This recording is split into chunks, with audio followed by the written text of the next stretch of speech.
네, 안녕하세요. 북콘서트 나는 죽을 때까지 재미있게 살고 싶다 오프닝 사회를 맡은 전 KBS PD 김종진입니다. 2014년도에 KBS PD를 정년 퇴임을 했는데 벌써 10년이 가까운데 따로 특별하게 내세울 그 직책이 없어서 그냥 전 KBS PD 이렇게 얘기하고 싶습니다.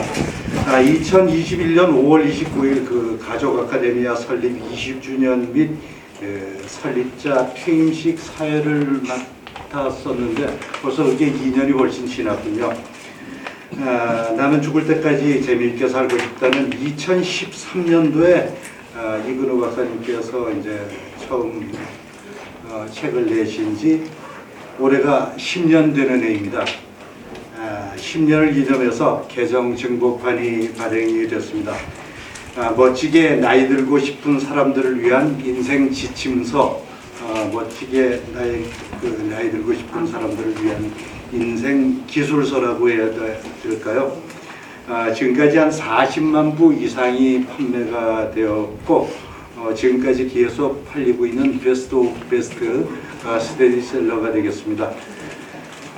서로의 같음은 공유하면서 함께 즐기고 서로의 다름은 이해하려 하면서 존중하고 그런 사회가 되길 바란다는 박사님 말씀이 있었습니다.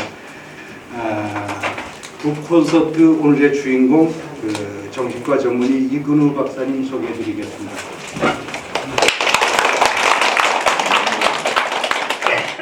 그리고 중년 세대에 인기가 많은 천문학자 이명영 박사 소개해드리겠습니다. 두 분은 부자지간이십니다. 정신과 전문의 이근우 박사님은 아주 미세한 학문에 전공을 하셨고 천문학자 이명영 박사님은 광활한 우주가 기본 베이스가 되어 있는데 어떤 공통점이 있을지 굉장히 궁금합니다. 그러면 콘서트 하기 전에 그 예띠 신앙송회 이춘원 회장님이 콘서트를 축하하기 위해서 꽃다발 증정이 있겠습니다. 이 회장님. 박사님 축하드립니다.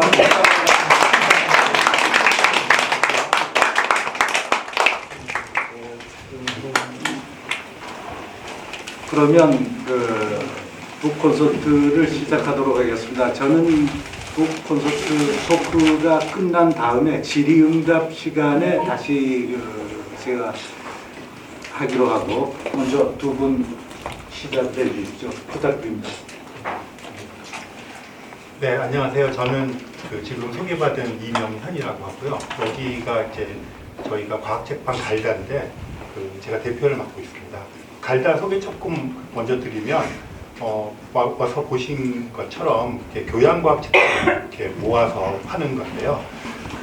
제가 이제 대표이긴 하지만 제 혼자 운영하는 것이 아니라 저 같은 사람들을 이제 대중과학자라고 부릅니다. 과학자들이면서 일반인들과 과학이라는 주제를 가지고 이야기하는 사람들.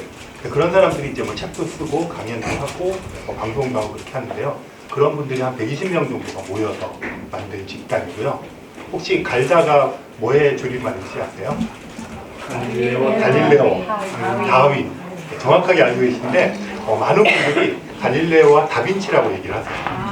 근데 듣고 보니까 그것도 훨씬 조금 더 이렇게 융합적인 것 같고요. 또 꽤 많은 분들이 갈다를 길다라고 그러세요.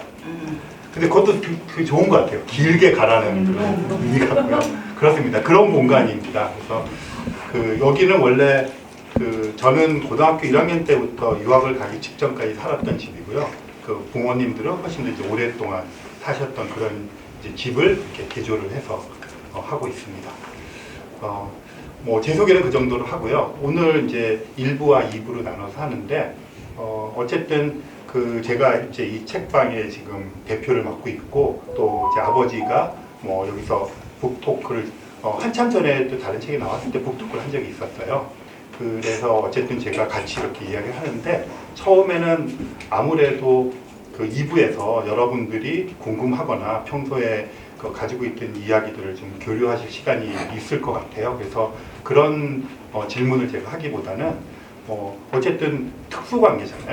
두 사람이 특수관계에서 그러니까 어떻게 생각하면 여기 있는 분들도 사적인 자리에서 이렇게 이야기를 하거나 서로 하거나 그러면서 들을 수 있었겠지만 또 그런 것들을 이렇게 공적으로 이렇게 내비쳐서 하는 것들은 또 많은 기회가 없잖아요. 그래서 초점을 저희 아버님과 제가 지금 일부에서 얘기할 때는 조금 더 사사로운 얘기를 좀 해보도록 할게요. 그런 질문을 제가 좀 던지고 그리고 이제 그 2부에서 이제 사회를 보시면서 할 때는 여러분들이 그 질문하시는 것들과 또 현장에서 이 정도 규모로 이렇게 이야기를 하니까 아마 좀 편하게 얘기하실 수 있을 것 같아요.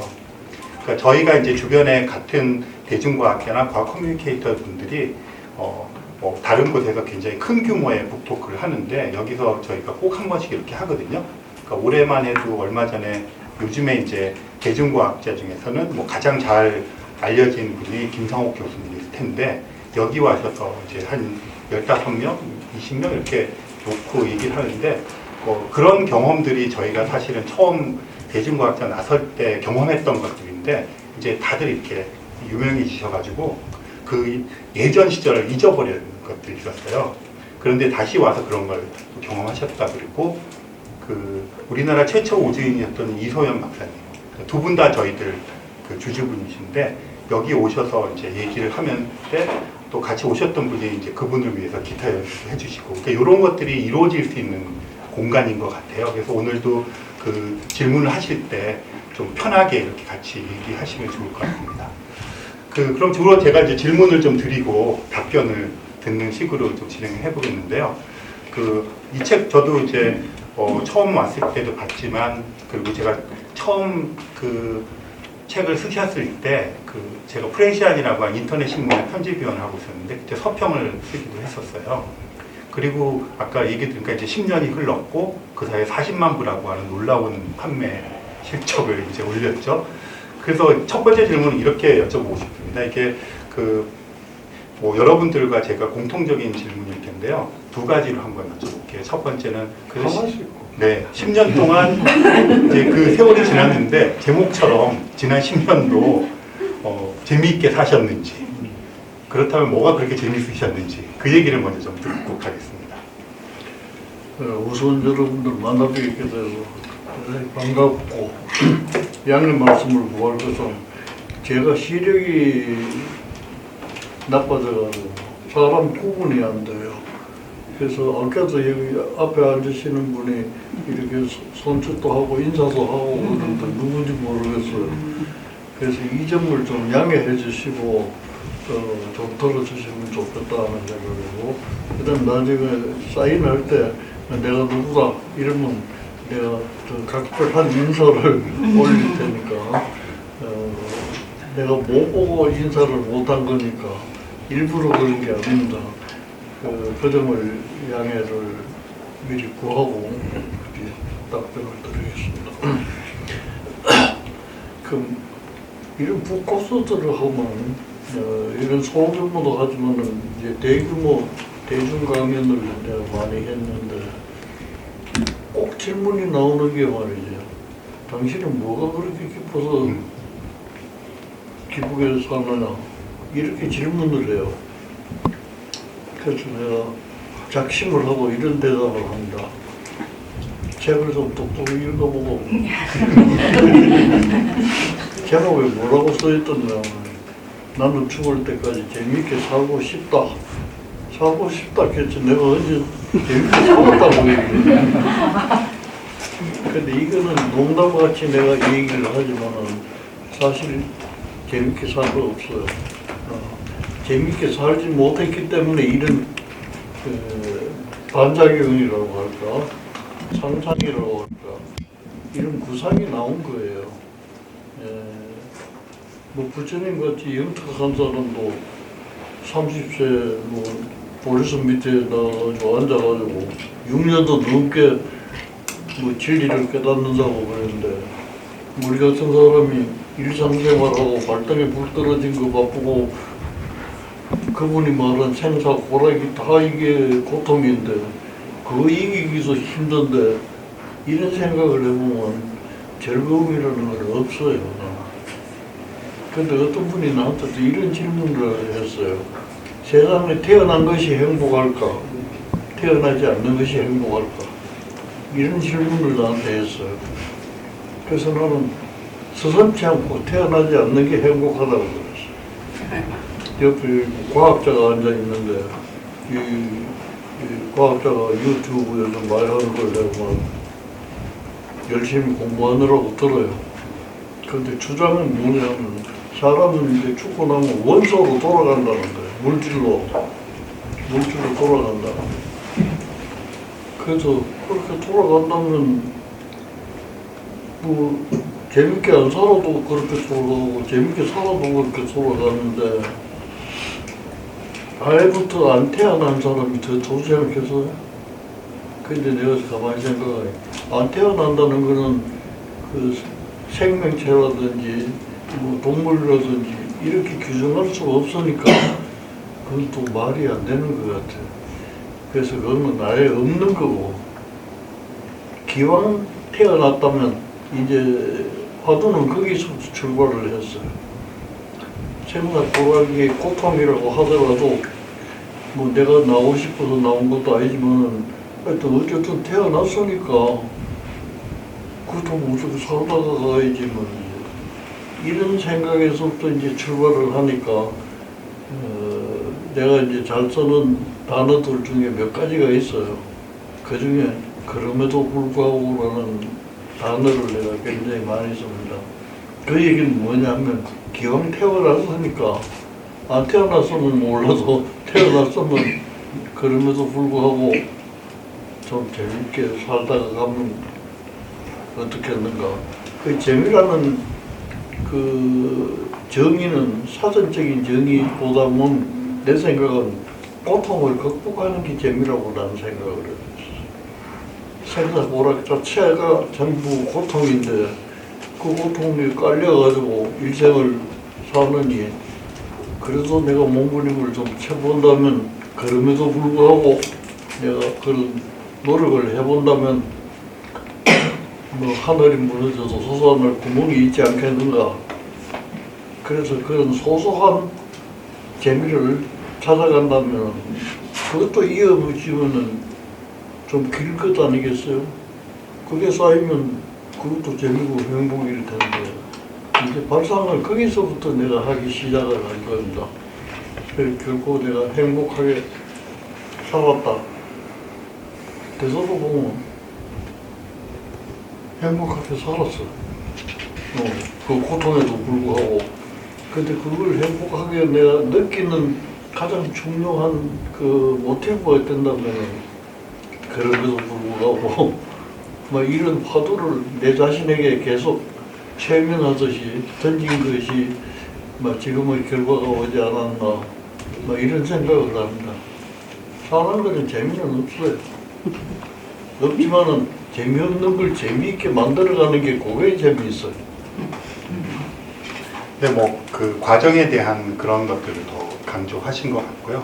그다음에 아까 말씀드린 대로 이렇게 이제 지난 10년 동안 40만 부라고 하는 놀라운 판매 실적을 얻었잖아요. 그만큼 많은 사람들이 그 공감을 했다는 이야기가 되잖아요. 그 공감을 얻을 수 있었던 이유랄까? 그게 뭐라고 생각하시나요? 그런데 내가 이 책이 나오기 전에도 수필집은 한 20권 정도 있어요. 그건 내가 정신과를 하다 보니까 그때 이제 마침 정신건강에 대해서 개몽도 해야 되고 이제 가족계획이 이제 있으니까 성교육도 해야 되고 성교육 같은 건 이제 육체적인 것도 해야 되지만 심리적도 해야 되고 하니까 그런 몫이 이제 나한테 주어진 거예요. 그래서 이제 그런 거를 하다가 보니까 이제 지금 같은 그게 된 건데 지금 핵심은 네, 그렇게 많이 팔린 것은 공감을 크게 얻은 건데 공감하게 된 포인트. 20권 정도 나는데 그거는 교과서대로 쓰면 돼요. 그때는 나를 가르쳐준 선생님들은 이런 수필 같은 거 쓰는 거는 잡문을 쓴다고 내가 그래서 당신들은 이제 학술적인 논문을 쓰고 그런 주문이 들어오면 나보고 쓰라는 거예요. 그 잡문은 나보고 쓰라고 그러고 자기들은 이제 좋은 논문만 쓰고 그러는데 그걸 자꾸 쓰다가 보니까 내 생각이 들어갈 거는 없어요. 교과서대로 쓰는데 그 교과서에 나와 있는 거를 대중들이 쉽게 알아들을 수 있도록 내가 풀어서 쓰면 되거든. 이제 그렇게 쓰다가 보니까 이제 조금 늘기도 하고 그랬어요. 그런데 이 책이 기점으로 그때까지는 내가 제일 많이 나간 게 한 3판, 4판이고 대체로 뭐 초판을 전부 다 와가지고 절판되고 그런 거예요. 그리고 그때 또 뭐 인쇄도 없고 이제 그런 시대인데 이게 기점이 된 거예요. 나로서는. 어떻게 얘기하면 이게 내 인생을 살아가는 생각을 바꾸는 책이에요. 이 책을 이제 주문 받을 때 계리원에서 오셔가지고 하는 얘기가 나보고 회고록을 쓰라는 거예요. 회고록을. 그래서 우선 나를 찾은 게 궁금한 거예요. 내가 뭐 글 쓰는 그 작가도 아니고 그런데 몇 년을 찾았냐 그러니까 지금 100세 시대인데 또 정신 건강에 관한 거, 또 성에 관한 거 이게 이제 사회적인 화두인데 그걸 쓸만한 사람이 당신이라고 당신이 경험이 많을 테니까 회고록을 쓰라고 그래요. 깜짝 놀랐어요. 회고록 하면 좀 연세도 지긋하고 이래가지고 써야 되는데 그래서 회고록은 쓸 수가 없다고 그랬어요. 회고록을 쓰자면 자료도 있어야 되고 자료가 정확해야 돼. 이건 개인의 역사니까 정확해야 되는데 그게 하나도 없어요. 내가 생각할 수 있는 건 그런 일이 있었단다 하는 내 기억밖에 없는데 그래서 못 쓰겠다고 그랬더니 그럼 뭘 쓰고 싶으냐. 그냥 내 신변 잡기나 쓰라고 그러면 내가 쉽게 쓰겠다고 그랬더니 그거 좋다고 그걸 쓰라는 거예요. 그래가지고 진짜 내 마음대로 써서 요걸 쓰게 된 이제 그전 작품하고 이 작품하고 틀린 점은 그전 작품을 교과서대로 써야 되니까 굉장히 정직하게 써. 이게 정직하지 않다는 뜻이 아니라 그거는 교과서대로 따라서 좀 쉽게 풀이하면 되는 거니까 그렇게 썼는데 이거는 내 얘기를 해야 돼요. 내 얘기를 하자면 없는 것도 좀 부풀을 수도 있고 있는 것도 좀 감출 수도 있고 이런데 그렇게 해가지고는 내 얘기가 안 될 것 같아요. 그리고 그때 나이가 내가 70은 넘어가지고 80은 안 되고 그러면 그래서 내가 용기를 냈어요. 뭐 이만한 나이면 뭐 아무 얘기를 해도 다 괜찮은 얘기라고 했는데 내가 지금 감출 필요가 있는 게 뭐가 있으며 또 부풀려가지고 내가 덕볼 게 또 뭐가 있겠는가 이 생각을 했어요. 그래서 나오는 대로 그냥 쓰는 거예요. 나오는 대로 썼어요. 이제 그게 그전 거하고 이거하고 이제 달라진 거예요. 그래서 내가 다 써놓은 거 가만히 생각하니 걱정이 이런 내 신변 잡기를 아주 어떻게 보면 하찮은 한 사람의 개인의 그 살아온 뭐 하찮은 얘기들인데 그걸 누가 돈 내고 사가지고 읽고 그러겠느냐고 내가 이제 출판사에다가 그랬어. 그랬더니 내가 아직도 잊어버리지 않는 명언을 나한테 했어요. 그걸 왜 선생님이 걱정 합니까? 출판사는 돈 벌려고 하는 회사입니다. 이러더라고. 그렇지. 나는 쓰면 되는 거고 돈을 벌고 안 벌고는 자기들이고 잘못 벌면 자기들이 손해고 나한테는 손해갈 거 하나도 없고 그 말이 맞구나. 그래서 쓰기 시작한 게 이 책이에요. 그다음에 다른 한 가지 특징이 있다면은 여기 보면 이제 톱 몇 가지 또 이제 이것을 대표할 수 있는 저기 작은 뭐라고 할까 도움말 이런 거를 김성경 씨가 도와줬어요. 그 출판사에 있었기 때문에. 근데 그분이 도와준데 이 책을 사서 읽는 사람들 이 얘기를 들어보니까 그게 또 더 재미있어 하는 사람들이 있어요. 그래서 내가 이 책은 그 사람하고 공저라고 하기는 어려워. 내가 내 얘기니까 공저가 안 되잖아요. 근데 그 사람이 도와준 거는 사실이잖아.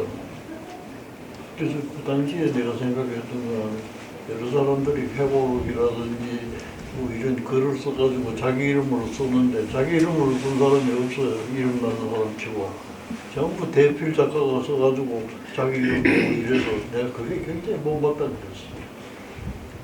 그래서 이 사람이 나한테 도와준 것만큼 이름을 내줘야 된다고 난 생각을 했어.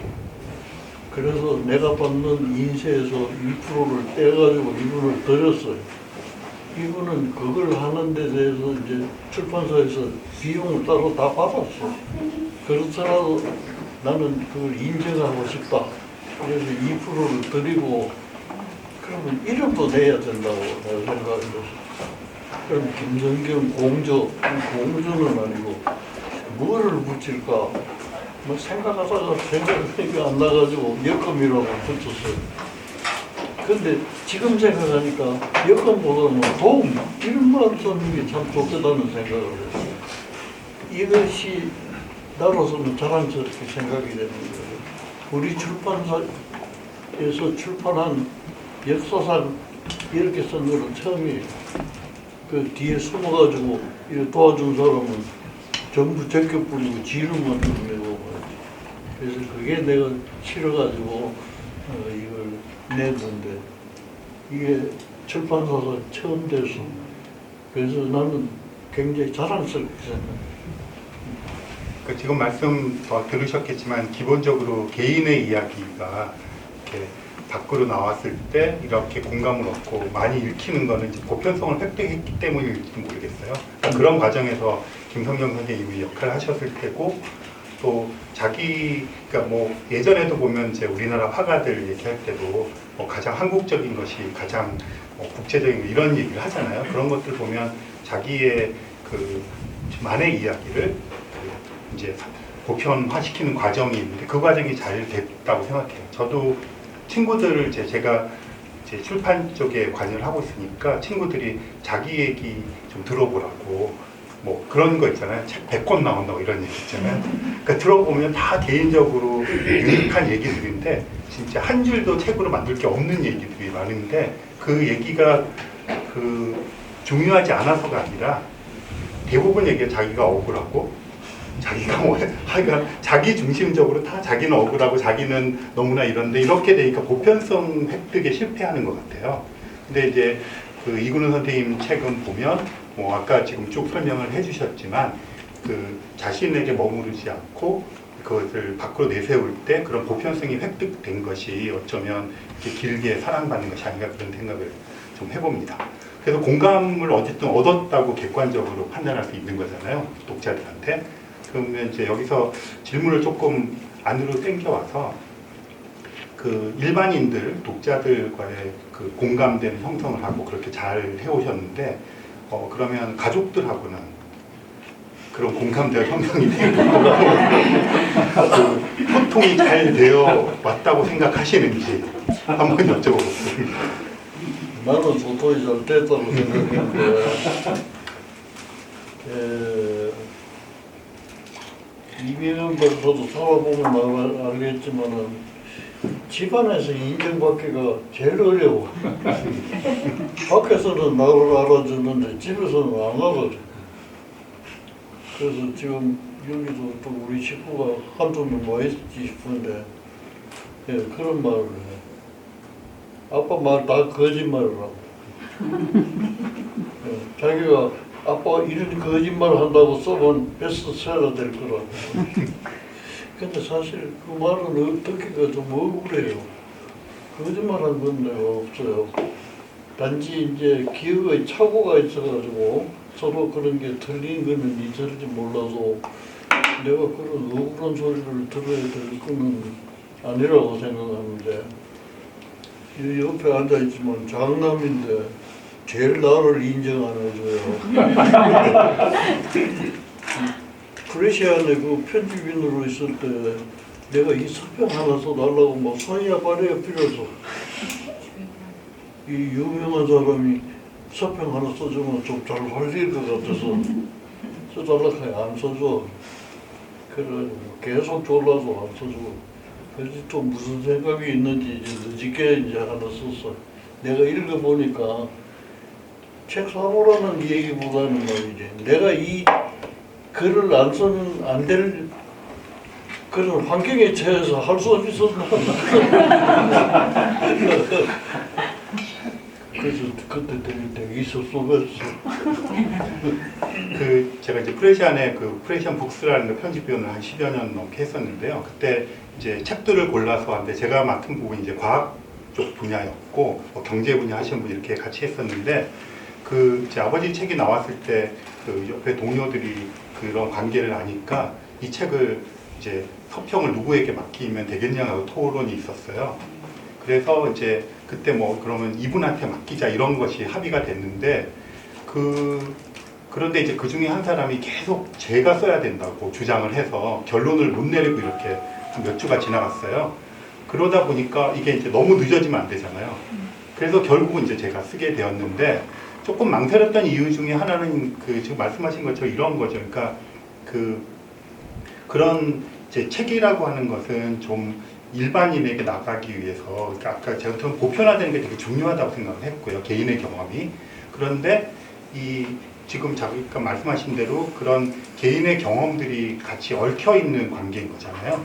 그러면 저도 그 서평을 쓰는 그 편집자 입장에서 이거를 그런 입장에서 쓸 수 있을까 하는 것이 한 가지가 걱정이었고요. 뭐 걱정보다는 그런 것들이 가능할까 뭐 이런 것들 차라리 뭐 추천사를 쓰거나 또는 그런 식의 거나 뭐 이것에 대한 회고담을 쓰거나 이런 것들은 가능한데 그러면 서평이라고 하는 그 형식을 갖추고 그게 가능할까 하는 게 조금 의문이었고 또 하나는 그 얼마나 아버지에 대해서 알고 있을까 하는 생각이 들었어요.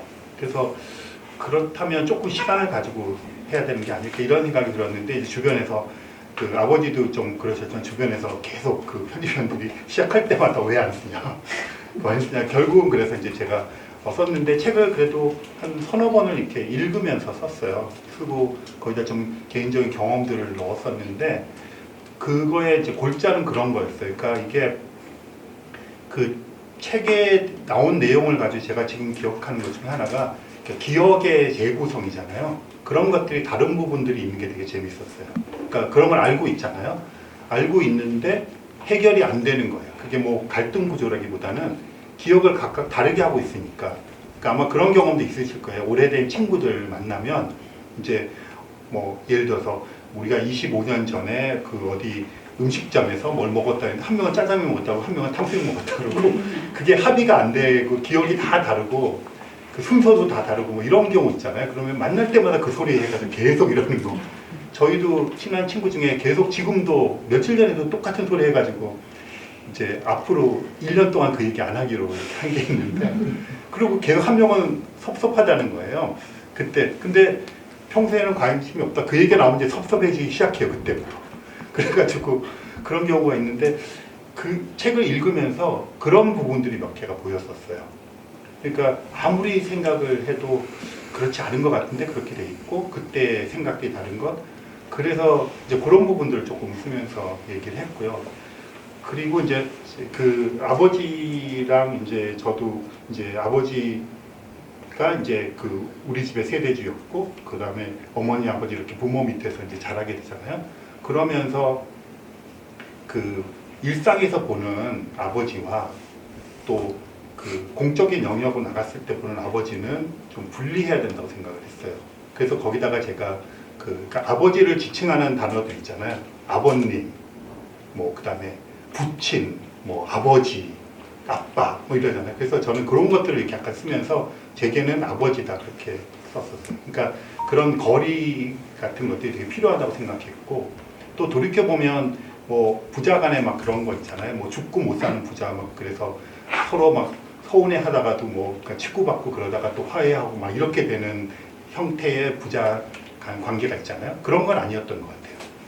그리고 그렇다고 해서 뭐 아버님하고 막 하면서 그런 것도 아니었던 것 같고, 그렇다고 뭐 아버지로부터 학대를 받거나 이런 적도 없었고, 그 다음에 뭐 존경하는 면들이 있지만 엄청 존경하는 건 아니고, 그리고 그런 친구들 있잖아요. 뭐 하다못해 제가 운전하고 있었는데 그때 진짜 충격을 받았는데요. 제 여동생의 아들이었는데 제가 이렇게 운전하고 이렇게 이제 걔를 태우고 저희 아들 태우고 있는데 계속 뒤에서 우리 아빠가 운전 더 잘하는데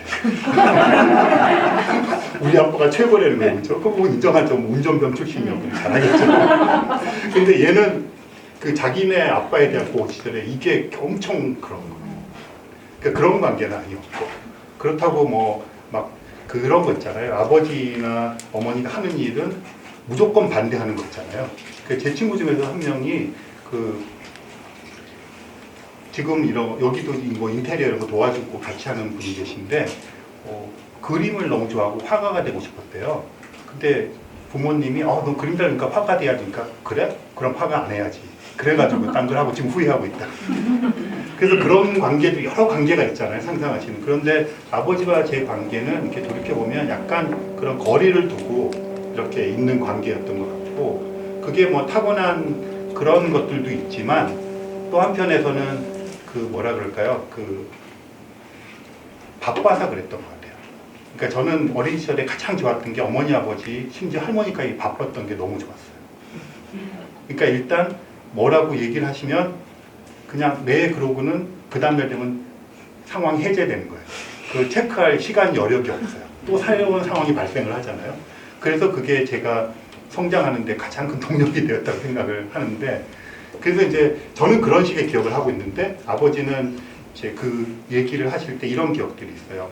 그러니까 이제 멀리 떨어져서 이렇게 굉장히 먼 거리를 출퇴근하는 경우가 많잖아요. 그러면 이제 아이들을 위해서 그래도 집에 가서 뭐 늦게라도 이렇게 얼굴 보고 이러는데, 그 제가 그런 걸 했대요. 그 기억은 잘 안 나는데 학교에서인가 뭐 그림을 그리는데 그 이불을 덮고 자는 그림만 다 그려놨대요. 그러니까 이제 아버지에 대한 상이 그런 거죠.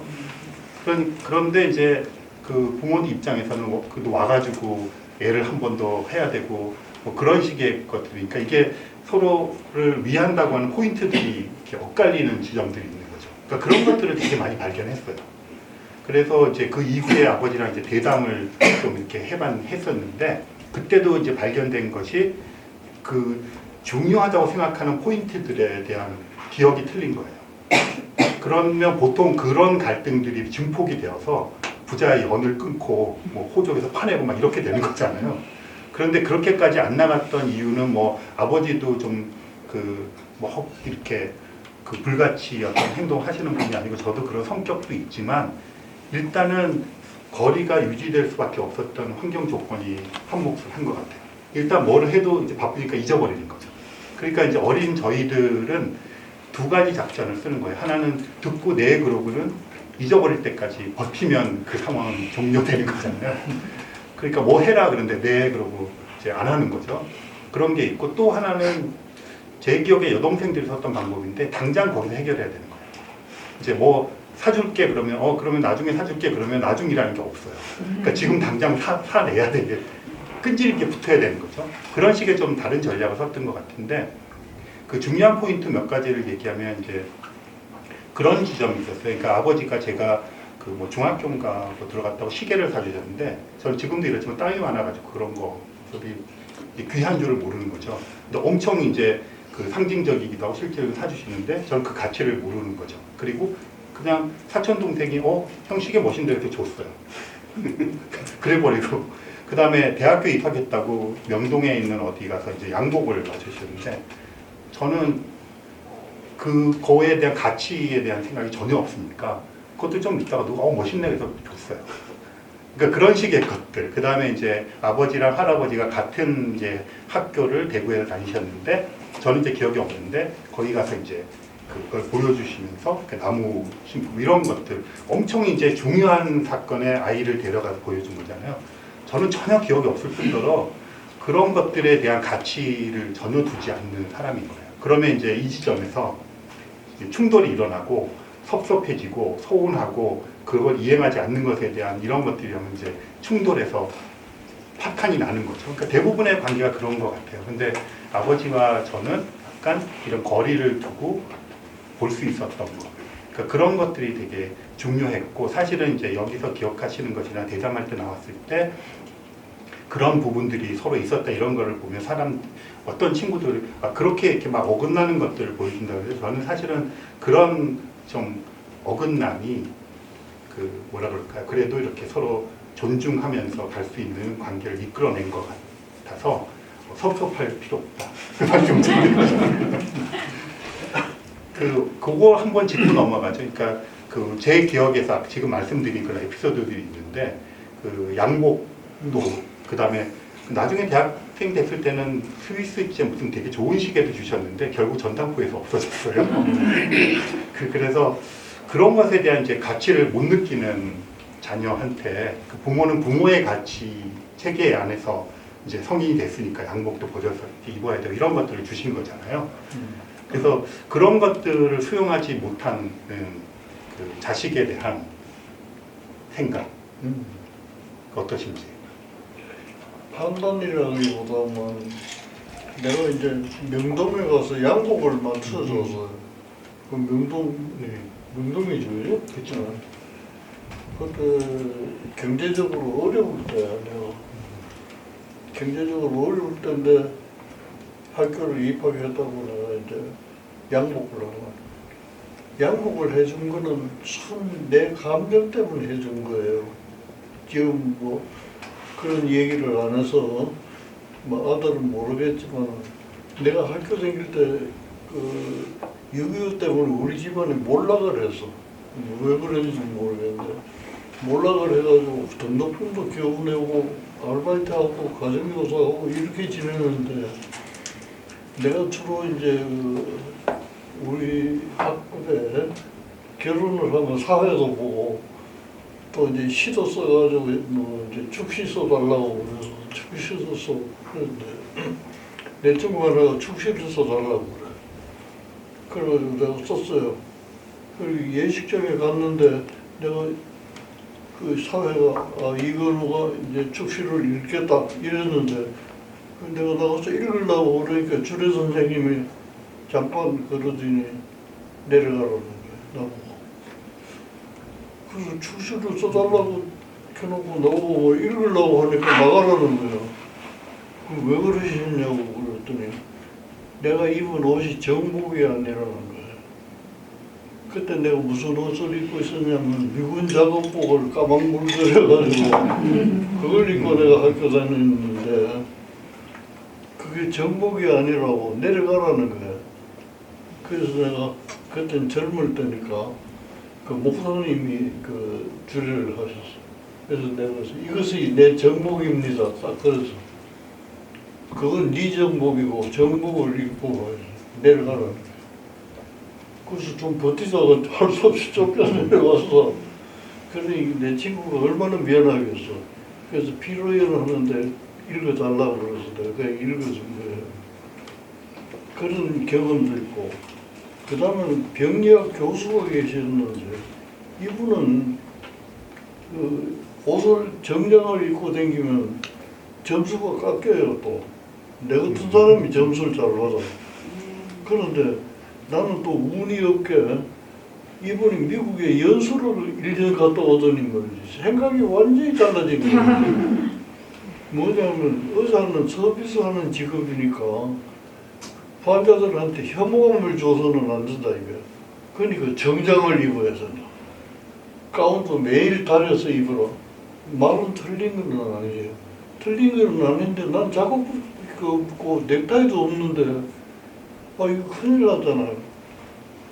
그러니까 내가 없어서 못 입는데 선생님은 내가 저항한다고 생각을 합니다. 전부 넥타이를 메고 오는데 내 혼자 그 작업복에 무슨 넥타이를 메서 넥타이도 없고 그러면서 나를 불러가지고 하는 이가 넥타이가 없으면 새끼라도 메고 오라고 이런 식으로 나를 구박을 했기 때문에 옷에 대한 거는 영희가 이해할 수 없는 나만의 그런 트라우마가 있는 거예요. 그래서 내 아들은 근사한 옷 입혀가지고 예식장에서 안 쫓겨나서 그렇게 해야 되겠다. 아니면 선생으로부터 박해를 안 받아야 되겠다. 이제 내 생각은 그런 거였어.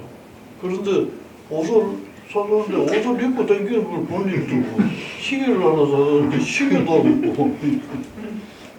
그래서 이제 그 다음에 내가 가만히 관찰을 해보니까 연세대학교 교수로 있을 때도 보니까 이게 학생인지 교수인지 구분이 안 되는 거예요. 지금도 나하고 비교해보세요. 그럼 시험하고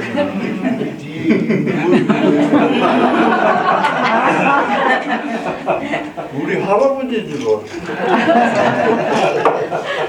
그러니까 이런 감추어진 그런 것을 뭐 이해할 수도 없지. 내가 이해를 안 하니까. 그런 점이 있어서 이제 그런 게 서로 뭐라고 할까. 나로서는 되게 섭섭하고요. 돈도 없는데 뭐 어쩌주는데 그지? 그래서 이렇게 말씀하셨지만 이제 그 보통 이제 서운함이나 섭섭함 같은 것들이 있는데 좀 이렇게 넘겨짚거나 자신의 것들 미루어서 이렇게 하잖아요. 그 특히 저는 친구들 중에서 그 한창 이제 젊었을 때 이렇게 누구를 짝사랑하는 친구들이 되게 많잖아요. 그 짝사랑을 막 하면서 짝사랑한 것 자체의 부채를 상대방이 느껴야 된다고 생각하는 친구들이 있어요. 그러니까 내가 이만큼 생각을 하고 이러는데 너는 왜? 그래서 그런 그 친구들과 그 잡아다가 그게 아니다 뭐 이런 것들을 주로 하고 일단 막 흥분하거나 실현당하면 타이노를 2알 먹이고 전 그랬거든요. 근데 그때는 모르고 했는데 한 번 이제 친구가 실현을 당해서 왔는데 막 술을 사줘야 되잖아요 친구들이. 그런데 얘가 너무 막 격앙돼 있으니까 그래서 있는데 마침 타이레놀이 주머니에 있었어요 가방에. 그래서 일단 2알을 먹이자 다 동의를 해서 2알 먹이고 여관 잡아서 재우고 그리고 나서 밤에 보니까 되게 차분해지고 좋더라고요. 그 다음부터 그걸 먹이는데 몇 년 전 논문을 보니까 타이레놀 실현당했을 때 먹으면 이렇게 안정화된다고 얘기를 하더라고요. 그래서 그 약간 그 뭐라 그럴까 이런 섭섭함 같은 거에 생기는 것들은 대부분의 경우가 상대방의 어떤 행위보다는 자기 자신의 문제잖아요. 근데 그런 것들을 어쨌든 커가면서 그 부모님들이 저희한테 그런 것들이 느낀 것들이 있을 테고 저희도 부모한테 그런 게 있을 텐데 그런 것들이 표출이 많이 되진 않았지만 그걸 가지고 이제 계속 이어가면서 뭐 네가 너를 어떻게 키웠는데 네가 그럴 수 있냐 이런 것들 있잖아요. 그런 것들은 많이 없었던 것 같아요. 그러니까 그게 어쩌면 같이 유지할 수 있는 최소한의 어떤 것을 지키는 거였다고 생각하고요. 그렇습니다. 그래서 뭐 그런 섭섭함들은 뭐 어쨌든 이 책을 읽고 제가 서평 쓰고 그러면서 그때 얘기를 많이 했는데 어쨌든 그런 게 당연히 있고 하지만 그 원인이 어떤 것이었나 하는 것을 알게 되면 되게 정리했고요. 그 저는 이제 약간 아버지에 대해 섭섭하다 뭐 이렇게 느꼈던 섭섭하다보다는 계속 가지고 있었던 생각이 있었는데 그게 이런 거예요. 그러니까 정신과 의사시고 사람의 내면을 되게 중시하잖아요. 그리고 어떤 것이 변화할 때 그 사람이 변화하는 것을 굉장히 중요하게 생각하고 그렇게 되는 건데 뭐 정말 맞는 말이죠. 가장 쉬우면서 가장 어려운 거잖아요. 생각을 좀 바꿔 먹고 자기의 태도와 실천을 좀 다르게 하면 굉장히 다른 사람으로 다르게 행복하게 살 수 있는 건 사실이잖아요. 그런데 이제 저는 그 지점에서 이제 젊었을 때 아버지에 대한 서운함이고 불만 이런 것들은 너무 내면화되고 개인화되는 거예요. 사실은 대부분의 그렇게 되는 거는 결국은 그 사람으로 하여금 그렇게 바뀌게 하는 것도 있지만 그 이전에 책임을 그 사람에게 돌리는 거라고 생각했어요. 근데 왜 개인이 책임을 져야 되냐 이런 생각을 되게 많이 했거든요. 사회가 구조적으로 만들어 놓은 것들을 개인에게 책임을 씌우고 네가 극복해서 네가 좋은 사람이 되라고 말하는 게 엄청 좀 불편했어요. 그래서 이제 제도가 바뀌어야 된다는 생각을 많이 했거든요. 근데 사실은 제도도 바뀌고 그리고 생각해보면 개인이 바뀌는 게 제일 어렵지만 제일 쉬운 거잖아요. 어쨌든. 그런데 그런 것들에 대해서 불만을 가지고 있었던 게 그 아버지 정도 되는 사회적인 지위와 이런 영향력과 그런 것을 또 분석할 수 있는 사람이라면 마땅히 구조적인 그 행위에 더 나서야 된다는 생각을 오래도록 가지고 있었어요. 근데 이제 아버지랑 얘기를 하다 보면 뭐 그렇게 가다가도 직업적으로도 그렇고 아마 성향도 그렇고 또 그런 경험들을 계속 하시니까 계속 개인의 문제로 돌아오는 거예요. 그래서 저는 계속해서 구조적인 문제로 가고 그래서 그 아버지와 저 사이에 좀 여전히 평행선인 것 중에 하나가 그 이 책이 나오고 나서 이제 대담도 한번 하자고 해서 이렇게 지금 묶어놓은 것들도 있는데 거기서도 어떤 이제 쟁점에 대한 이야기를 해요.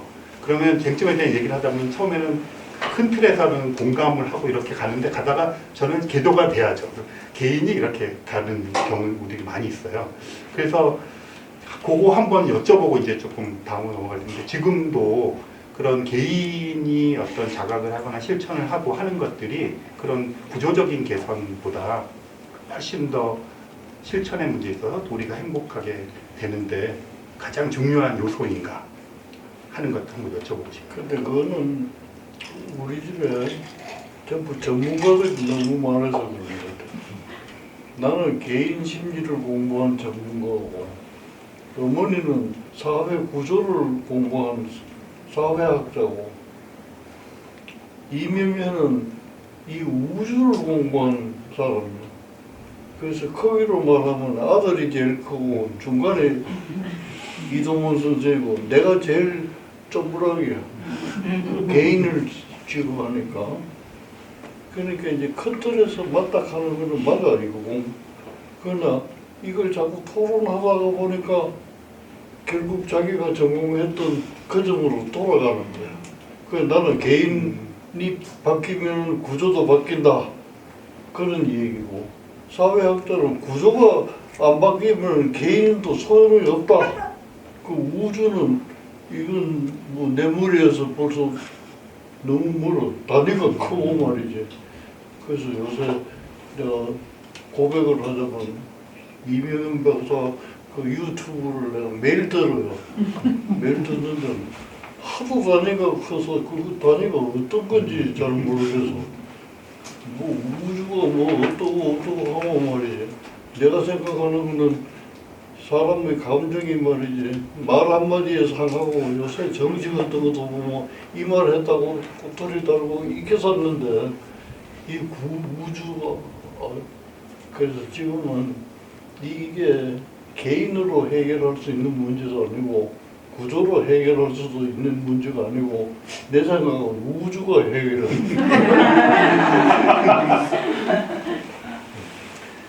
제가 들었던 이야기들 중에 아버지로부터 이제 여러 가지 이야기를 듣잖아요. 뭐 그런데 그것 중에 가장 충격적이었던 이야기가 있었어요. 그 제 동생이 그 학교 가는 문제였는데 그 이제 제 동생이 뭐 소위 말하는 반수 같은 걸 했어요. 학교를 들어갔다가 이제 중간에 이제 거기를 그 휴학 같은 걸 하는 거죠. 그리고 이제 재수를 하는 걸 반수라 그러잖아요. 그렇게 하고 있다가 이제 의대를 가려고 그러는데 원하던 뭐 그때 뭐 이렇게 1차, 2차 이런 게 있는데 어쨌든 2차를 가게 됐어요. 그럼 이제 그때 당시에 있었던 의대가 두 개가 있는데 그 하나는 춘천에 있었고 하나는 온양에 있었어요. 근데 네, 그 하나는 춘천에 있는 의대고 하나는 온양에 있는 의대인 거예요. 근데 이제 어쨌든 서울에 사는 우리 입장에서 그냥 춘천 가는 게 더 편하잖아요. 이렇게. 그러니까 그리고 다 아마 그 들어가기가 비슷한 그런 거였던 것 같아요. 그래서 뭐 그냥 당연히 뭐 제가 개입할 문제는 아니지만 뭐 그냥 당연히 그 춘천을 가는 게 그리고 뭐 춘천 지금도 더 가까워졌지만 그때도 뭐 그 가볍게 갈 수 있는 곳이고 그러니까 당연히 춘천에 있는 학교를 가겠거니 생각했는데 아버지가 고집을 부리셨어요. 그래서 온양으로 갔거든요. 그래서 아 뭐 그런가 보다 이제 의사시고 그러니까 더 잘하는가 보다. 그래서 뭐 좀 그렇게 이제 지나갔죠. 그런데 그 이제 대담을 하고 뭐 나중에 얘기를 하시는데 엄청 저는 되게 충격을 받았던 건데 그 이유가 그렇게 이제 권하게 된 이유가 뭐냐면 한강 이남에 있다는 거예요. 그러니까 한강이라고 하는 게 있어서 강북과 강남이 있고 한강 이남에 이제 충청도 이렇게 있고 이쪽은 이제 강북 쪽에서 동쪽으로 가는 거잖아요. 춘천은. 근데 아니, 그래서 이해가 안 가는 거죠. 왜 그럴까? 그러니까 뭐 왜 그렇지? 그런데 그 얘기를 하시는데 전쟁 걱정을 하시는 거예요. 전쟁이 일어났을 때. 그래서 와 이게 그 아버지 세대에 그런 거죠. 저도 이제 여기도 각각의 세대별로 그런 게 있지만 저는 이제 80년대 초반 이제 대학을 다닌 그런 사람으로서 우리들에게는 그 광주라고 하는 게 엄청나게 그냥 박혀 있는 거거든요. 요즘 이제 커갔던 아이들은 세월호 이런 걸 거 아니에요. 그런 것들이 강하게 박혀 있는 게 이제 아버지는 그 전쟁이었던 거죠. 그러니까 그런 말씀을 평소에 안 하셨는데 그때 아 그 세대가 그렇구나. 그런 것들을 하면서 사실 충격이 되게 컸는데 이해 폭도 좀 넓어지는 계기가 됐던 것 같아요. 그 말씀 조금 좀 해주시면 좋을 것 같아요. 그런데 이제 그거는 세대 간의 차이이기 때문에 이해를 못 할 거예요. 왜냐하면 아들은 6.25가 뭔지를 사실은 알지만 경험을 안 했어요. 나는 6.25 전쟁이 날 때가 중학교 3학년입니다. 3학년인데 키가 좀 커가지고 말이죠. 길을 가면 맨날 붙들려요.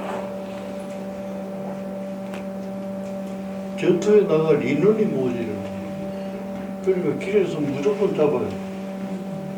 그것 가지고도 모자라가지고 밤에 자는데 불시에 건물을 합니다. 다 뒤져요. 뭐 다발도 뒤지고 다 뒤지고. 그때 내가 항상 잡혀가요. 그러니까 우리 어머니가 이제 사회운동도 하고 그러니까 이제 나를 또 빼줬어요.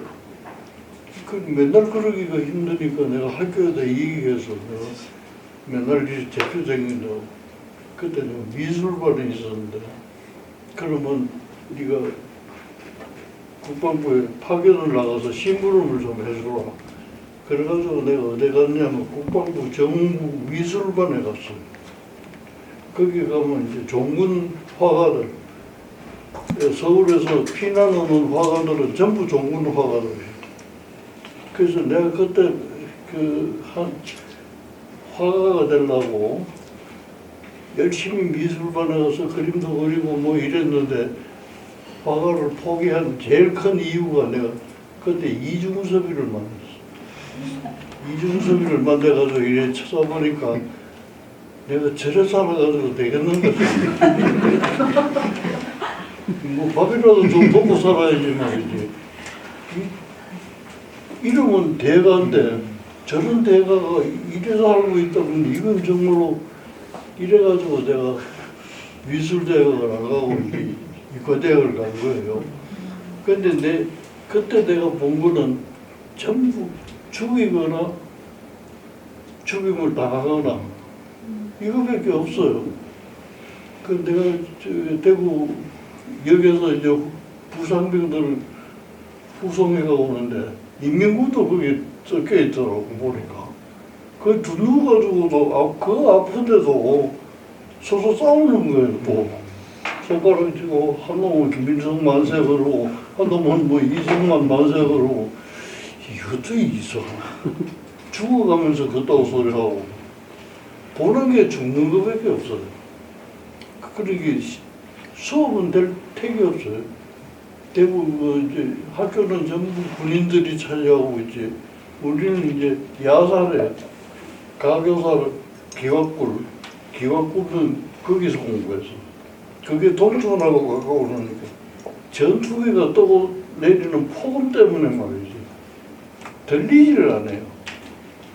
그래서 나는 그때 이게 도대체 하여튼 근무시 들어가지고 그때 뭐 실존주의가 어떻고 뭐 이게 그때 한번 얘기를 해주시는데 까뮤의 그 이방인이라는 책을 맨날 들고 다니면서 거기에는 읽고 말이지. 공부 시간에 선생님 말은 하나도 들어도 안 하고 소리가 들려야 뭐 공부를 하던데. 이제 그런 처지니까 내 마음속에는 전쟁에 대한 트라우마가 엄청 큽니다. 엄청 커요. 근데 이제 애가 떨어져 이제 2차 재수한다고 그러고요. 왜 재수하냐?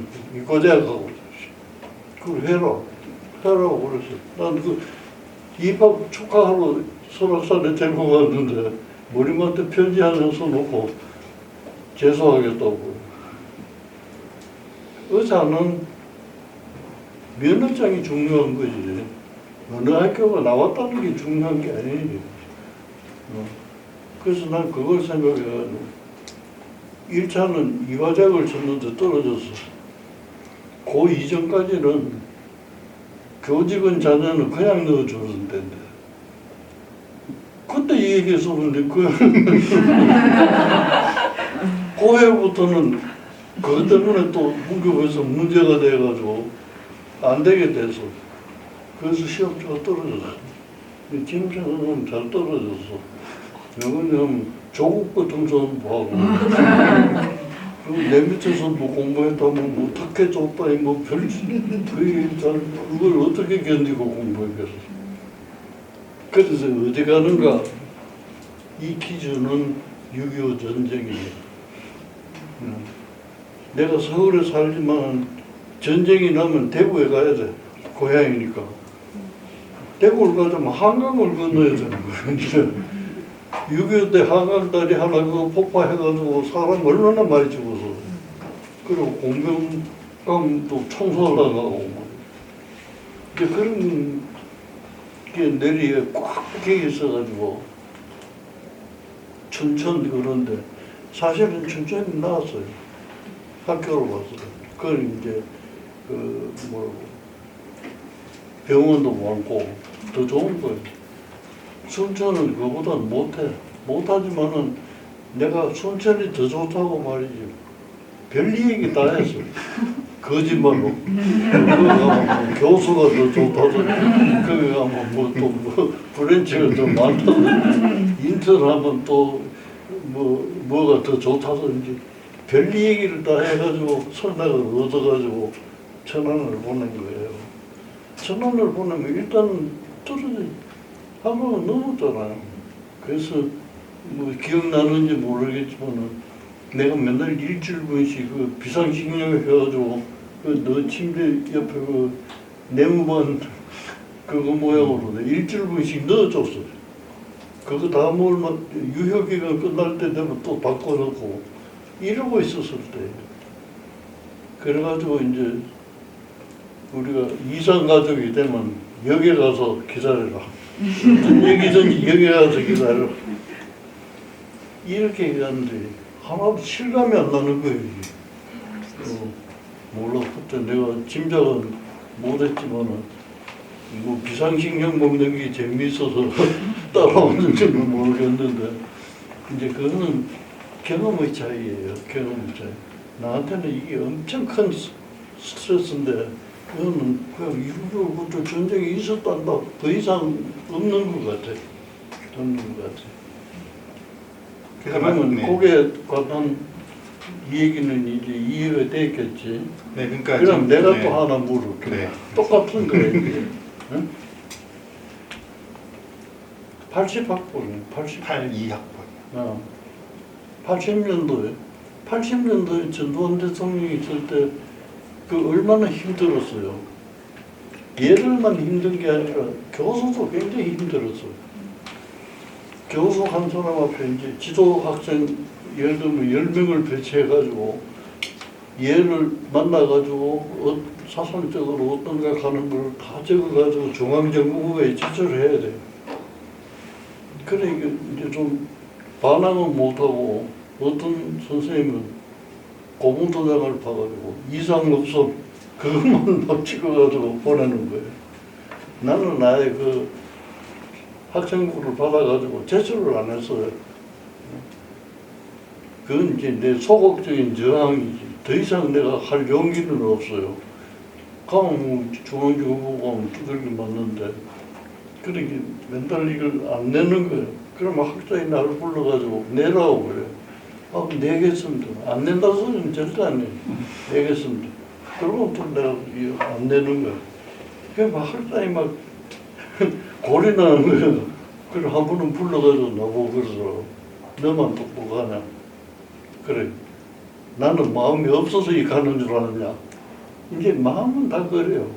그렇지만 자기는 보직을 갖고 있으니까 내 걸 받아서 중앙정부에 줘야 되는데 이름이 안 내니까 그래서 는 이 사람이 안 내서 그렇다고 하라고 말이지.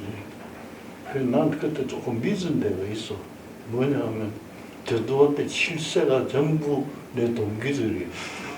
이 서울을 중심으로 해서 주변에 있는 사단장들은 다 내 동기가 있어. 수도 육군 수도 경비사령부부터 시작해서 말이지. 전부가 내 동기야. 그렇게 믿는 게 그거지 뭐. 나를 뭐 때려 죽이게 하겠나. 그래서 이제 그런 걸 하는데 이거 걱정인 거예요. 이제 학생들 나가서 이한열이가 뭐 죽지, 뭐 박불철이 죽지 말이지. 그래서 내가 슬쩍 불러서 물어봐. 너는 데모 안 하냐? 이랬어. 데모 안 하느냐? 데모 안 한대요. 아이고 살았구나. 그렇게 보말만 했으면 내가 안심을 하겠는데 결정적인 사유가 있으면 합니다. 이거는 거예요. 아니 그 결정적인 사유가 이게 도대체 뭐가? 그거서부터 내가 걱정이 엄청 됐어요. 그래서 매일 막 척간신문 나오면 사연을 뒤집어. 어제 뭐 옥상에서 떨어진 놈이 없나, 뭐 분신 자살한 놈이 없나, 그거 봐서 내가 결정적인 시기에 행동한다 이 하는 거는 그럼 극단적인 행동 말고는 뭐가 있겠어요? 없는 거예요. 그래서 내가 말은 안 했지만 진짜 죽을 고생해서 하나도 그런 생각 안 했지 는 학교가 뭐 학생한테 혼나지 이혼은 뭐 또 극단적인 뭐 한다하지 뭐 내 정신이 아니었어요. 근데 전라도에서 어디 뭐가 올라왔는지 모르겠다. 계리문이 하나 올라와가지고 전부 서명을 하는데 다 서명을 해야 될 처지야 이제. 엄마하고 나하고 인원해서 둘이 다 이걸 써버리면 둘이 다 해직을 당할 건데 그럼 뭐 아들은 무슨 돈 가지고 키우고 말이야. 그래서 둘이 속삭거리면서 이렇게 결정했었어. 돈 많은 사람이 월급 많이 받는 사람이 남는다. 월급 적게 받는 사람이 먼저 서명한다. 그거 실리적이잖아. 그래서 나는 서명 안 했어요. 그 이동원 선생은 서명 교수입니다. 그래서 이제 그게 내가 제일 걱정이었었다. 그 얘기가. 근데 이제 거기에 대한 걸 더 묻지 않았으니까 내가 그냥 조마조마한데 어디 글을 하나 썼더라고 보니까 그 뭐 때문에 그런 걸 썼는지는 모르겠는데 이런 걸 썼어요. 우리 할아버지는 3.1운동 때 학교를 태학 맞아서 우리 아버지는 4.19, 5.16 때 이런 일 때문에 뭐 학교 징역 10개월 살았다. 자기도 그런 기질이 있다 그거지. 나를 건드리지 마라. 안 건드리면 가만히 있지만 건드리면 죽는다 그 얘기야. 건드리는 놈 죽이겠다 그 얘기. 그리고 이게 그대로 이해했는지는 모르지만 그 비슷한 걸 한번 쓴 적이 있어. 그러니까 저희는 이제 80년대 초반에 이제 학교를 다니다 보니까 그 전체적인 분위기가 어쨌든 저항하는 분위기고 이제 그때는 이제 대학생들이 중심이잖아요. 그러다 보니까 그 많은 일들이 파행적인 거죠. 그리고 저도 대학교 들어가자마자 이제 그때는 뭐 세미나에 대해서 이제 책들을 읽는 거죠. 그런 게 이제 선배들이 있으니까 그 같이 그런 걸 하는데 제가 1학년 때 이제 그런 걸 누구나 다 하는 거예요. 하다가 이제 관두기도 하고 여러 가지 사정으로 겁이 나서 그러기도 하고 그거에 대해 회의를 넣기도 하는데 그 제가 이렇게 그 갔던 그 이제 여러 동아리 세미나를 하는데 책 읽고 이런 거는 좋아하는데 이제 흔히 말하는 사회과학 책들 읽는 거죠. 그리고 그걸 하기 위해서 일본어도 배웠어요. 왜냐하면 그 뭐 자본론 같은 게 번역된 게 없으니까 일본 텍스트를 하니까 일본어를 먼저 배워요. 독일어랑 일본어를 배워가지고 그거를 텍스트 읽고 이런 걸 하는데 그거는 되게 좋았어요. 어쨌든 그리고 하는데 그 안에서 이루어지고 있는 의사 결정 같은 것들이 너무나 갈등이었어요. 일단은 그 같이 하던 여학생들에 대한 그 것들이 나중에 뭐 최영미 씨가 다 이렇게 터트린 뭐 서른 잔치 그런 것들 또 거기에 이제 커플들이 많잖아요. 근데 그런 것들이 엄청나게 지금 상식으로 용납될 수 없는 것들이 많았고 폭력이죠. 근데 그런 거를 되게 이렇게 시대 상황 때문에 참아야 된다 뭐 이런 분위기였고 그렇게 된 것들이 너무 싫었고 그 다음에 일단은 그 선배들이 너무 무식했어요. 그러니까 심지어는 레닌을 막스가 이름이고 레닌이 성이라고 주장하는 사람도 있어요. 마르크스. 그러니까 행동이 굉장히 급한 상황이었잖아요. 그러다 보니까 이걸 따지는 사람보다는 막 앞에서 나서서 선동하는 사람들이 더 힘을 얻고 그것 때문에 이제 억압당 이런 건데 그 참을성이 한 학기 못 버텼어요.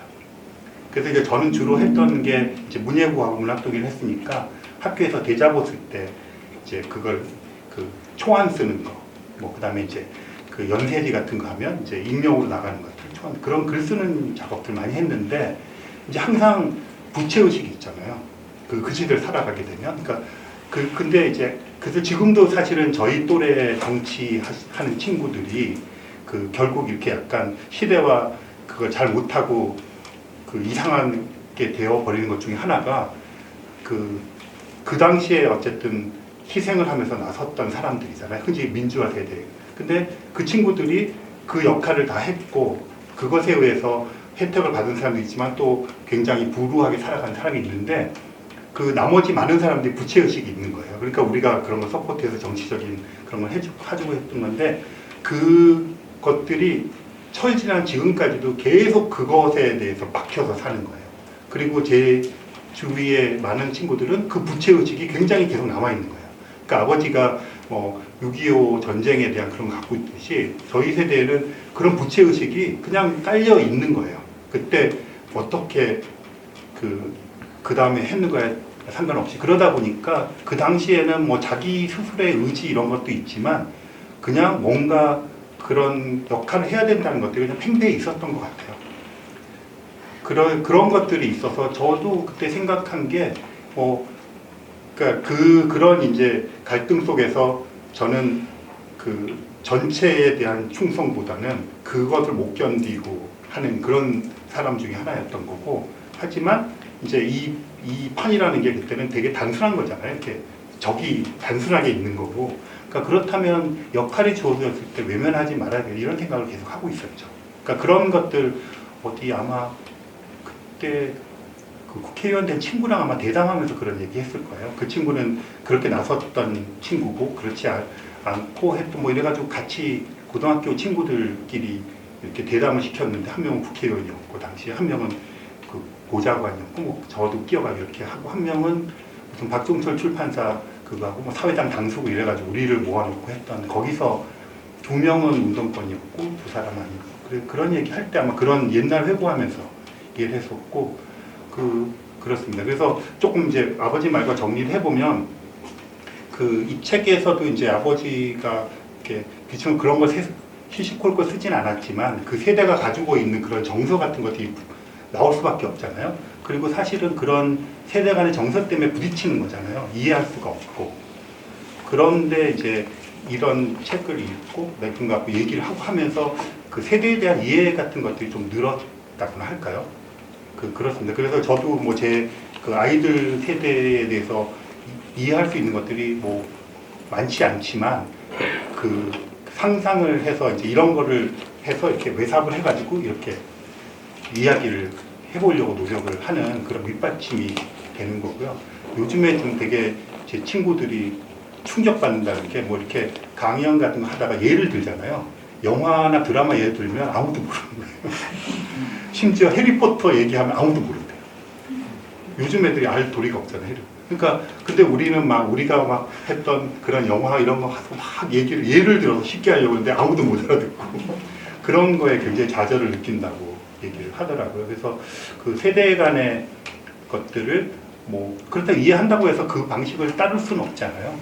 그렇지만 이해하는 것도 되게 중요한 것 같고, 그러니까 그런 역할을 하는데 굉장히 중요한 위치에서 하셨던 게 아닌가 그런 생각이 듭니다. 그럼 이제 마지막으로 질문 하나 하고 이제 시간이 됐으니까, 그 아버지랑 저랑 또 이렇게 갈리는 것 중에 하나가 그 족보 이런 건데요. 족보. 그러니까 이제 어릴 때 이제 할머니가 항상 이제 족보 가지고 와서, 저희가 전주이시거든요. 그러면 왕의 뭐 어쨌든 자손일 거 아니에요. 근데 그 부분에서 저는 항상 전주시가 지금 몇백만 명인데 이게 정통일 리가 없다. 어느 시점에서 우리는 족보를 산 거다. 그렇게 생각하는 게 확률적으로 더 타당한 거 아니냐. 그렇게 몇백만이 될 리가 없잖아요. 그러면 이제 보통 이제 그 노비였다가 그 성을 따라서 이러니까 우리가 노비였다고 생각하는 게 훨씬 더 합리적으로 맞는 일이니까 아버지랑 할머니 진짜라는 거예요. 뭐 그런 식의 이제 것이 있는데, 그게 이제 그 진위 여부의 문제가 아니라 이렇게 전통적으로 오는 것에 대한 게 가치 부여인데, 아버지가 이제 할아버지 행적을 따라서 이렇게 하는데, 가자 그래서 뭐 목포 옛날 목포 상고를 이렇게 돌아다니다 나오셨는데 그 학교도 찾아가고 그러는데, 뭐 할아버지에 대한 궁금증 이런 것들은 있지만 추적할 만큼의 뭐 저는 그런 관심은 없거든요. 그리고 저 자신에 대해서도 뭐 이렇게 기록 있게 그런 거에 관심이 저 별로 없는 사람이라서 그러고, 그 다음에 해오던 것들을 유지하는 것도 별로 관심이 없어요. 그래서 이제 제가 아버지 어머니한테 이제 지금 그 제사를 이제 지내고 있었잖아요. 근데 두 분 이제 그 돌아가시면 저는 그냥 없던 걸로 한다. 그리고 이제 제사에도 제가 잘 안 갔어요. 그 차례 있는 날 아침에 졸리면 계속 자는 거예요. 이렇게. 그래서 제사 있는 날은 그게 디폴트가 아니라 일단 다른 약속이 잡히는 게 우선이에요. 그러니까 그런 식으로 이제 의미 부여를 안 하는 거죠. 그래서 이제 그렇게 했는데 얼마 전에 이제 코로나 때문에 흐지부지 됐죠. 제사 같은 것도. 근데 아버지가 제사 이제 안 지내시겠다고 그렇게 말씀을 하셨어요. 그래서 그 심경 변화에 대해서 그 한마디 듣고 그때 이제 족보 얘기가 나왔으니까 그런데, 제가 이제 족보를 받을 때는 부모로부터 이런 얘기를 들었어요. 족보가 증거잖아요. 우선 증거라서 나는 그냥 증거이기 때문에 내가 믿은 거고, 둘째는 이걸 더 믿을 수 있는 얘기가 하나 있어서, 일제시대에 살았던 사람은 전부 일본 성으로 바꿨어요. 그 바꾸지 않는 사람은 독립운동하던 사람이나 이런 사람이나 안 바꿨지. 한국에 살아있어, 한국 내에서 살던 사람은 전부 성을 바꿔서, 바꾸지 않으면 배급도 안 주니까. 근데 이제 내 일본 성이 나가시로예요. 영성, 길영자하고 성성자는 나가시로예요. 일본 발음으로 하면. 근데 그걸 만든 이유가 뭐냐 하면은, 우리 조상이 세종대왕의 막내 아들인 영흥대군파예요. 그 영흥대군파니까 영자를 따고, 그 다음에 한양이라는, 저기 한성이라고 그래서 서울을 한성이라는 그 가운데 성자를 따고, 그래서 일본 이름으로 바꾼다고 하더라도 그 뿌리는 전통적인 말이지. 우리 그걸 지키려고 애를 썼다. 이제 그 얘기를 내가 들은 거예요. 그걸 들었으니까 족보에 대한 믿음이 나로서는 더 있는데, 어느 날 갑자기 나보고 와서 말이지, 족보 이거 사쓰는 짓을 대원군이 그 경복궁 그 짓느라고 돈이 모자라서 하는데, 남의 성 팔순으로고 전주 20 많이 팔았다고. 그걸 가만히 생각하기 그 말도 맞는 거거든. 딱히 내가 주장해서 맞다고 주장할 이유도 좀 부족하고, 명예이가 얘기하듯이 족보를 샀을 거라는 것도 이해하기가 좀 부족하고, 둘 다 부족한 입장이라. 근데 보통은 이제 서기수들이 집성촌이에요. 이렇게 옛날에는. 근데 내가 듣기로는 우리 집성촌이 여주에 있었다고 그래서 여주에 있다가 내가 족보를 쭉 훑어보니까 이 관리를 한 사람이 딱 한 사람밖에 없어. 경상감사를 해서 경상북도 이제 도지사 댁이지. 그 할아버지 중에 정조 할아버지가 이제 그때 내려와서 대구로 다 오신 것 같아. 이제 내가 족보를 믿는다면 이제 그런 그게 있는데 명예는 이제 그게 아니라고 그러고 그래서 이제 가만히 생각하니까 또 한 분은 와가지고 할아버지 재산은 내가 이제 제주니까 내가 살아있을 동안은 지내는 거는 뭐 아버지 마음대로인데 내가 하게 하고 자기가 이제 그 장남으로서 이제 제사를 지내야 될 일이 있으면 내 제사는 안 지내겠다고 딱 나가고 선언을 하잖아. 그래서 내가 당장 좋다고 그랬어. 내 평소의 생각도 그랬으니까. 그거는 왜 그랬냐면 나도 과학자이기 때문에 세상 사람이 그 망자가 뭐 그런 거 다 알겠어요? 명의 논리대로 얘기하면 명의 논리가 아니지. 과학적인 논리대로 얘기할 것 같으면 사람이 죽으면 원소로 돌아가는데 원소로 돌아간 걸 가지고 뭐 어쩌고 저쩌고 그럴 것도 없잖아. 그걸 뭐 묘를 만들어가지고 해도 그것도 쓸데없는 짓이고 뭐 수목적을 해도 쓸데없는 짓이고 과학적으로 생각한다면 원소로 돌아갔으면 원소로 돌아간 걸 뭐 바람에 날려버리면 그만인데 새로 사람으로 태어날 이유도 없고 그래서 나는 그걸 믿어요. 과학자이기 때문에 지금까지 나와 있는 이제 설이 그거고 증명된 게 그거니까 제사 안 지낸다고 그래서 하나도 섭섭할 게 없는 거예요. 그건 내가 받아들여서 근데 이제 족보는 받아들이기 이게 그런 거야. 그래서 내가 이제 결론적으로 생각한 거는 이거 경복궁 진들하고 상식을 많이 팔았으니까 우리 할아버지가 굉장히 부자였어. 굉장히 부자였으니까 우리 고모들이 6명이 있어요. 우리 할머니가 12남매를 낳았어. 혼자서 12남매를 낳았는데 9남매가 컸어. 9남매가 컸는데 고모가 6이야. 고모가 6인데 이 고모들은 학교를 가본 적이 없어요. 여자는 학교 보내면 안 된다고 그래요. 그러게 부자인데도 그걸 안 보냈더라고 보니까. 그래서 이 자기 이름을 못 써. 그래서 맨날 우리 집에 오면 나한테 이름 그 쓰는 거 이제 배워가지고 가고. 그래서 그 막내 고모는 나고 그래서 제일 이거 어려운 게 이자 쓰는 게 제일 어렵대요. 또 올베리는 고대로 이렇게 하기 어렵다고 이제 그런 말씀도 하고 그랬는데. 근데 그런 걸 이렇게 생각을 해보니까 족보도 뭐 내가 생각했던 게 맞다고 하더라도 뭐 소소하기도 하고 그렇긴 하지만은 명의 말도 맞겠구나 이 생각인데 고모들이 이제 그렇게 일장 무식인데도 불구하고 우리 고모들은 다 훌륭한 사람들이에요. 제일 큰 고모부는 내가 본 적이 없기 때문에 그건 내가 잘 모르겠고 둘째 고모부는 그 아버지하고 같이 경북고등학교를 다니면서 3.1 독립운동을 한 추모자야. 그래가지고 그 재판받은 기록을 내가 찾아가지고 했는데 태학을 맞아가지고 일본 가서 법학을 공부해가지고 변호사가 돼가지고 있다가 6.25 사변이 나자 납북돼가지고 그렇지 뭐.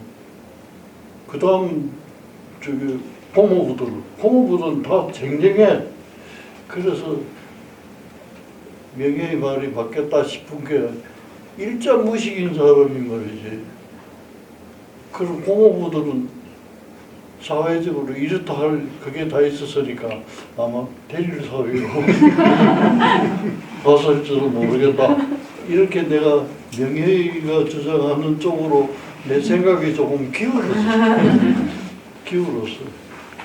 그래서 뭐 그거는 더 조건을 갖고 있고 또 영암대원 파가 저기 사무실이 있더라고. 내가 찾아보니까 한번 찾아가 보려고 내가 애를 쓰다가 알고 뭐 족보를 가진 사람도 세상에 흩어져 가서 살면 그것도 없을 건데 쥐뿌리 알고 사는 사람이 어디 있겠는가 그런 생각도 있고 또 족보가 생길 때가 얼마 안 됐잖아.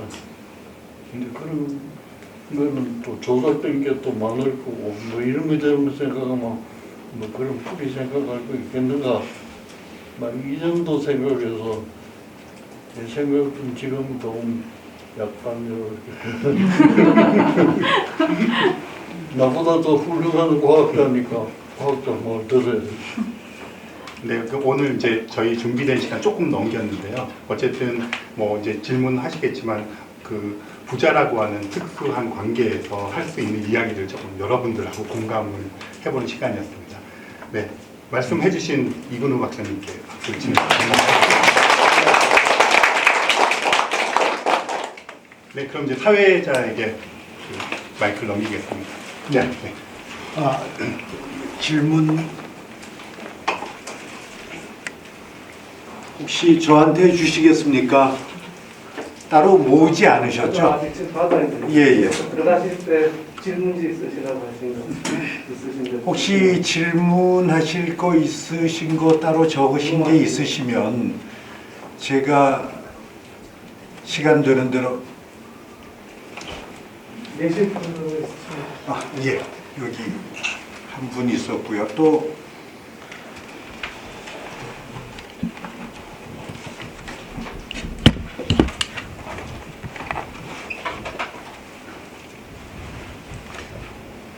네, 시간이 얼마 없기 때문에 시간 되는 데까지 하겠습니다.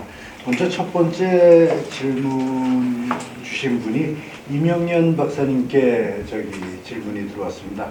아버님께 가장 큰 영향을 받은 삶의 태도는 무엇인지 궁금합니다. 그리고 또 이근우 교수님께서는 아들에게 손자에게 물려주고 싶은 단 하나의 삶의 태도는 무엇인가요? 이렇게 질문이 들어왔습니다. 먼저 그 이명현 네, 저는 그러니까 친구들이 이제 저를 보고 맨날 그런 얘기를 해요. 그러니까 그 이제 환경 조건에 대한 걸 얘기할 때 자기 친구 중에서 제일 뭐 유복했다 뭐 이렇게 얘기하거든요. 근데 그게 이제 제가 문화적인 활동을 많이 하니까 그 가장 크게 그런 태도랄까 이런 거는 어쨌든 집안에 항상 책이 있었거든요. 그러니까 제가 감당할 수 없는 책이고 그렇지만 그런 책들이 이렇게 뭐 이걸 읽어라 뭐 이런 게 아니라 뭐 제가 감당할 수 없는 별의별 책들이 다 널려 있었어요. 그리고 그것들을 가지고 뭐 읽어라든가 이건 안 된다든가 이런 것들보다 그냥 펼쳐져 있는. 그래서 그런 걸 이렇게 접근하고 하는 것에 대해서 그 좀 관용적인 태도를 보여주셨던 거. 그게 저한테는 엄청나게 큰 자산이 되었고 영향이 되었죠. 그렇습니다. 이근우 박사님 나는 애들을 키울 때 방목했어요. 방목이라는 말은 좀 적합하지 않을지 모르지만 내가 그 당시로서는 굉장히 듣는 외동아들이에요. 외동아들이니까 엄청 쟤한테는 규범이 많아요. 이거는 해서는 안 되고 이거는 해서는 안 되고 이거는 해야 된다. 이 말은 내가 들어본 적이 없어요. 해서는 안 된다는 게 그 예외 중에 하나가 말이죠. 학교 갔다 와서 동네 친구들하고 놀자면 골목에 나가서 놀 수가 없어. 골목에서 나가서 놀다가 의기투합하면 신천 가서 우리 몇 갖고 놀자. 신천은 그것도 이제 지금은 시내 한복판이지만 그 당시에는 그 변두리니까. 부모가 가지 말라고 하는데 내가 가기도 어렵고 안 따라가면 친구를 잃게 하고 그래서 갈등이 굉장히 많았어요. 그래서 나한테 생긴 내 나름대로 판단이 뭐냐면 친구 따라간다. 가기는 가도 부모 말대로 물에는 안 들어간다. 이 타협을 가지고 내가 물에 다녔으니까 지금도 물에 들어가면 안 떠요. 바다에 가면 잘 뜬다고 그래서 바다에 한번 가봤더니 뭐 드득하는데 그래서 그런 게 나한테는 굉장히 뭐라고 할까 어린 기억이지만 오래 남아가지고 내가 키우는 애들은 자기가 결정해서 하겠다는 예를 들면 이런 책상 위에서 노는데 떨어지는 경우가 아니면은 어디서 놀든지 내가 간섭하지 않겠다. 그런 생각을 했어요. 근데 내가 이 박사 장남이 하나 있는데 그놈이 이제 일반적으로 얘기하자면 일탈된 행동을 많이 해서 그때 중학교 때인가? 그래서 내가 굉장히 걱정이 됐어요. 그만한 나이에 그렇게 한다는 게 그래서 내가 한번 불러가지고 얘기를 해서 그냥 놔둬도 되겠는가. 내가 방목을 하는 입장이지만 걔가 걱정스러워가지고 얘기를 해보니까 뭐라고 나 기억에 날는지는 모르겠는데 나보고 이런 데 잡으러 내가 그렇게 하고 싶었는데 못했어요 이러는 거였어. 내가 그렇게 방목을 시켜줬는데 그래서 아마 저기 네 새끼는 네가 키우는 거지. 나는 내 새끼만 단속하면 되겠구나. 이런 생각을 가졌어요. 그게 이제 세대 간의 그 차이인 것 같아. 나는 내 경험 때문에 애들을 이렇게 떨어지지 않는 한은 마음대로 이렇게 선택하고 그렇게 했어. 아마 방목하고 방임의 차이가 아닌가 그런 생각이 언뜻 드네요. 뭐 질문에 충분한 답변이 되셨는지 모르겠습니다. 다음 들어온 질문입니다. 나이가 들어가면서 다가오는 이별들이 너무나 힘듭니다. 가족과의 이별은 어찌 극복하나요? 이렇게 했는데 아마 이근우 박사님께 질문하신 것 같습니다. 통역이 안 들려. 네, 저기 이제 나이가 들어가면서 이별을 많이 하게 되잖아요. 특히 가족과의 이별. 근데 그런 것들에 대해서 어떻게 대처하시고 그러십니까? 젊을 때는 그게 엄청 슬펐어요. 오래가고. 그래서 우리 교과서에도 보면 그냥 슬픔이라는 말을 쓰지 않아요. 사람이 사별을 할 때 느끼는 우울감이라든지 슬픔이라고 하는 것은 비탄이라는 말을 써. 모음. 그거는 그냥 슬픔하고 다르다는 거예요. 그래서 이 비탄이 적어도 한 6개월 정도 이상 가면 우울증으로 발전을 하게 된다고 그래요. 교과서. 그래서 젊을 때는 그런 비탄이 좀 심했어요. 근데 노인이 되니까 비탄이라기보다는 정서적으로 가까웠던 사람이 죽었다든지 이런 말이 들려도 죽었구나, 갈 데 없댔어요, 갔구나, 이런 마음이 들어요. 그런 비탄이라는 게 오지를 않아요, 감각적으로. 내가 지금 이 말을 하고 있는 오늘 아침에도 전화를 하나 받은 게 있는데 그 전화는 내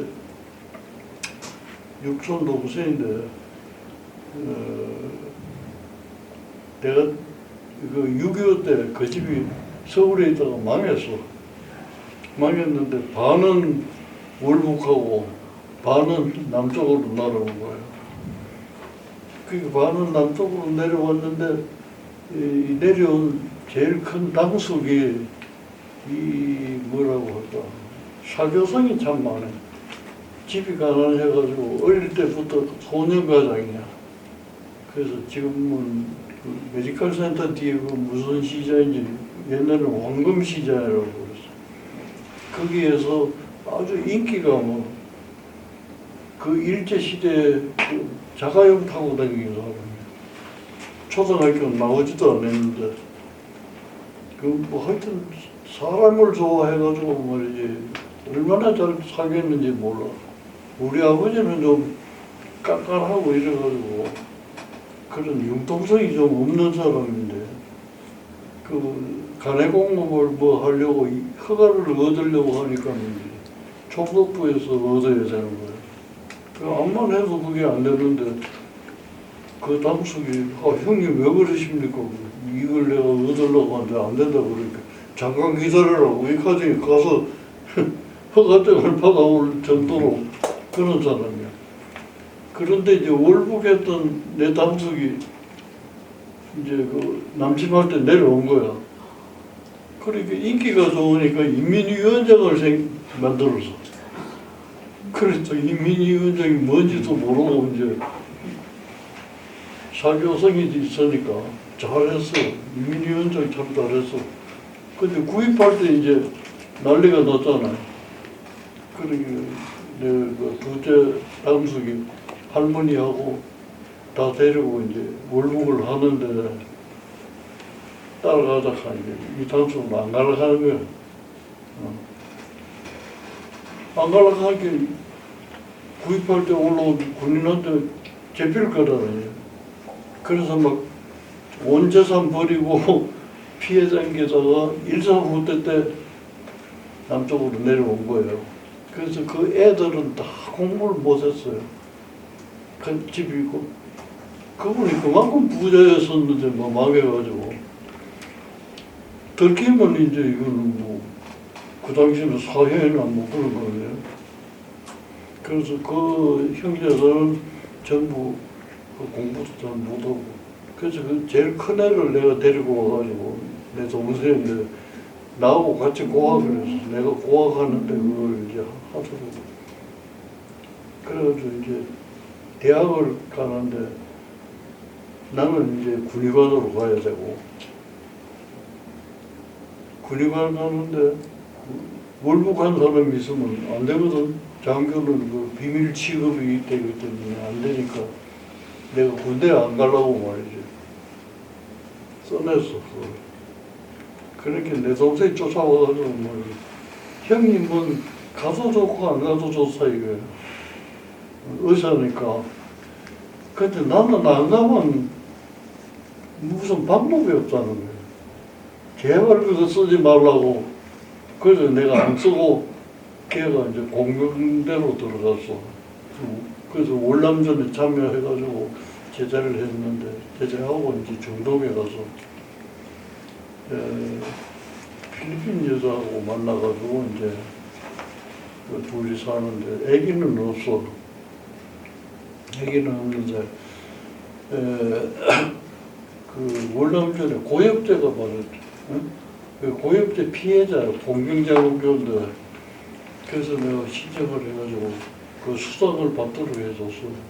근데 그 얼마가 나오는지는 모르겠는데 그 수당 가지고 그 필리핀 여자하고 필리핀에서 살아갈 수 있을 정도의 돈은 됐는가 봐. 그래가지고 필리핀에 가기 전에 한국에 나와서 나하고 만났다가 필리핀에 가서 그래서 오늘 아침에 내가 받은 게 부음이야. 돌아가셨다 이게. 그러니까 내가 걔를 이제 그만큼 돌보면서 같이 컸는데 그게 얼마나 비탄이 있겠어. 그런데 그런 비탄이 나한테 오지를 않고 갔구나. 그렇게 살다가 갔구나. 이런 생각도 있는데 그게 아마 노인이 되니까 감각기관이 떨어지니까 그런 것 같아. 그래서 이제 내 생각은 노인이 되면서 그런 걸 극복하려고 하기보다는 나는 죽음이라는 걸 이렇게 정리를 했어요. 작년에 내가 전립선 수술을 받는데 가만히 두면서 생각을 하니까 불안하더라고요. 이게 나이가 80 넘어가지고 이게 이제 수술을 해도 되는가 안 되는가 그걸 또 검사하느라고 굉장히 많아요. 뻔히 아는 질병인데도. 그래서 해도 된다 이제 판단을 받아가지고 하는데 들으면서 가만히 생각해보면 옛날 어른들이 하신 말씀이 생각나요. 뭐냐면 가장 행복하게 죽는 게 뭐냐 하면 잠자듯이 죽는 게 행복하다. 이런 걸 내가 많이 들었어. 그렇다면 마취는 잠자는 건데 마취를 해서 안 깨어나면 옛날 어른들이 했던 그런 죽음이니까 행복할 것 같아. 그 다음에 다행히 마취가 깨가지고 하면 그것도 또 고마운 일은 며칠 더 살다 오라고 하는 거야. 그래서 내가 딱 마음을 결정을 했어. 이래서 좋고 저래서 좋다 이게. 마취가 안 깨도 좋고 깨도 좋고 그렇게 하니까 마음이 푸근해져서 뭐 수술 같은 게 겁이 안 나요. 그래서 이제 수술실에 들어가서 이렇게 또 누웠는데 마취 준비를 다 하더니 이제 마취과 교수가 들어왔어. 그 마취를 하면서 내 귀에다가 속은 걸 선생님 제가 선생님한테 배웠어요. 걱정 말고 계세요. 내가 마취 잘 해드릴 테니까 이러는 거야. 그러니까 내가 마음이 더 놓이는 거야. 그래 내 제자를 기쁘다고 말이지. 걱정 안 해. 내가. 그러고 났는데 간호사가 나보고 눈 뜨고 오라고 눈 떴어. 까먹고서 또 감았어. 됐습니다. 병실로 가서 이러는 거예요. 수술했어요. 이러니까 수술 다 끝났어요. 마취과 선생님이 내한테 배웠어요. 요거 하고 간호사가 눈도락 하는 게 딱 붙어 있어. 그 사이가 1시간인지 2시간인지는 모르겠는데 기억이 안 나는 거야. 그래서 이것이 죽음이라면 죽음을 건들 게 하나도 없겠다. 아무도 모르는데 무슨 겁이 나. 단지 겁이 나는 거는 거기에 이르는 과정, 죽음에 이르는 과정의 고통, 그게 겁이 나는 거지. 그 이외에는 죽음 자체는 겁이 나는 게 아니라고 생각을 했어. 그게 작년에 내가 깨달은 거예요. 깨달았다 하면 너무 거창하지만. 그래서 나는 지금 죽음에 대해서는 불안하지 않아요. 적어도 죽음에 이르는 과정이 나한테는 항상 불안해. 그게 답이 되는지는 모르겠습니다. 교수님, 시간이 거의 다 지나가서 간단하게 좀 답변 부탁드리겠습니다. 이번에 다른 분이 또 질문한 겁니다. 자꾸 과거에 억울한 일들이 잊혀지질 않는데 어떻게 해야 하나요? 나한테는 네. 안 잊혀지는 걸 어떡하겠어요. 지우개로 지울 수도 없고 우리 속담에 버선이라면 뒤집어서 보이기나 하겠지만 머리를 끄집어내가지고 씻을 수도 없고 그걸 걱정할 수밖에 없어요. 있는데 내 경험에 의하면 요새 내가 온갖 게 다 떠올라요. 이런 거 할 때는 내가 안 떠올라. 재미가 있으니까. 근데 이게 끝나면은 옛날 생각이 떠올라. 불쑥 이렇게 떠오르는데 그게 재미있던 생각보다는 재미가 없던 생각이 더 많이 떠올라. 여 내려와서 고생했다는 그 오촌 당숙은 서울에 살았기 때문에 나한테 대구에 내려올 때는 온갖 걸 다 사와가지고 난 그 아저씨만 기다렸어. 내가 보지도 못한 학용품 것들도 막 사주고 그랬기 때문에 또 있다 뭐 근데 억울한 것들, 응? 억울한 감정이 오는 억울한. 것들을 어떻게? 근데 내가 이제 요새 이렇게 생각을 해보니 그 억울한 게 떠올라요. 떠오르는데 그게 대체로 뭐 어른이 됐을 때 억울한 게 아니야. 어릴 때 억울했던 거. 그게 떠올라요. 어릴 때 억울한 거는 사실 경험이 없기 때문에 큰 게 아니야. 아주 소소한 거야. 말 한마디, 무안받은 거, 꾸지람받은 거, 이런 거야. 그런 게 막 올라와요, 그런 게. 근데 그게 이상하다. 이런 생각했는데, 내가 정신과적으로 생각하면, 이것도 또 개인 그걸로 돌아가는데, 정신과적으로 생각을 해보면, 태어나서 경험이 없잖아. 그러니까 하루에 경험하는 게 첫 경험이야. 그 다음부터 그런 경험이 없어. 그러나 어른은 비슷한 경험을 하잖아. 그러니까 자기가 축적된 걸 가지고 이걸 보호할 수 있는 메커니즘이 생기는데 어린애는 그게 안 생기는 거야. 그러니까 어릴 때 받았던 거는 작더라도 굉장히 큰 트라우마로 남는구나. 그런 생각을 했어요. 근데 어른은 그런 것 비슷한 거를 해결할 수 있는 면역력이 생기니까 애보다는 훨씬 큰 트라우마를 받더라도 그런 대로 잘 해결해 나가요. 또 해결 못할 거는 내매로 그럼에도 불구하고 하고 이렇게 찾아가는 거. 그런 거 차이가 있는 거지. 지울 수는 없다고 생각해. 내가 어디 책을 읽으니까 이런 말이 나와요. 용서라는 거는 받을 수 있지만은 그 행동은 지울 수 없다는. 그 맞는 말이지. 네, 그 마지막 질문입니다. 이제 환갑을 앞둔 사람에게 가장 해주고 싶은 이야기는 이렇게 질문을 하셨습니다. 아마 이분이 환갑을 앞둔 분이 아닌가 그런 생각을 잠시 해보면서 지금 환갑을 앞둔 사람에게 가장 해주고 싶은 이야기, 오늘 마지막 질문이 되겠습니다. 그건 너야. 나. 네. 내 경험을 얘기할 수밖에 없어요. 내가 환갑 때 이민경을 불러가지고 환갑 해달라 했어. 안 해준대요.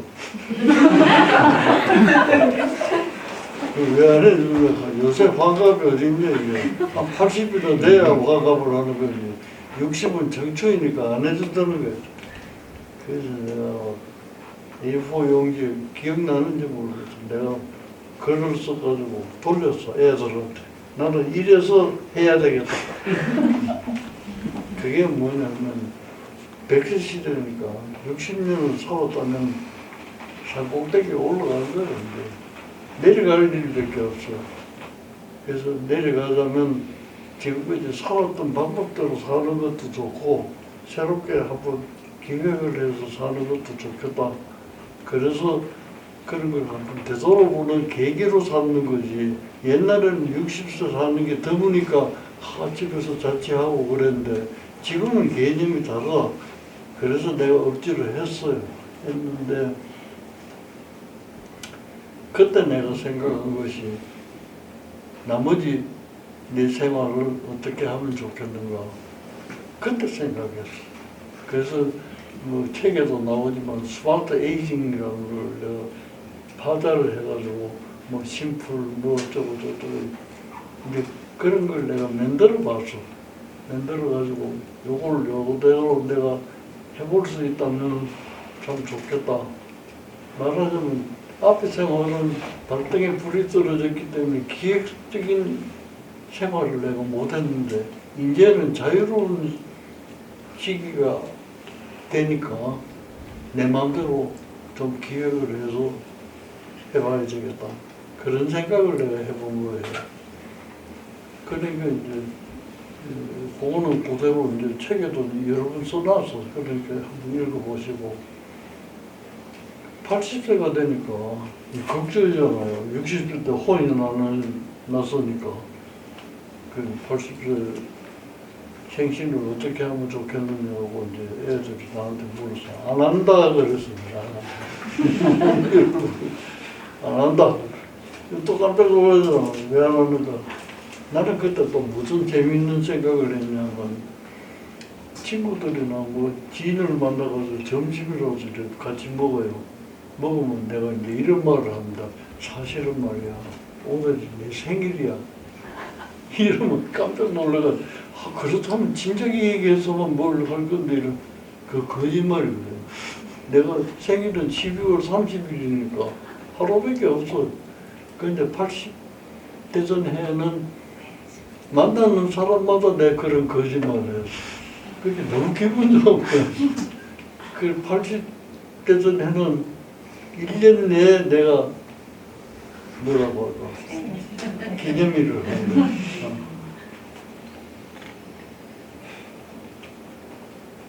그래서 60세 되는 분한테 내가 뭐라고 싶은 거는 창의적으로 자기 생활을 한번 설계를 해가지고 그래 살아봐요. 내가 사는 거지 뭐 남 눈치 보고 사는 게 아니잖아요.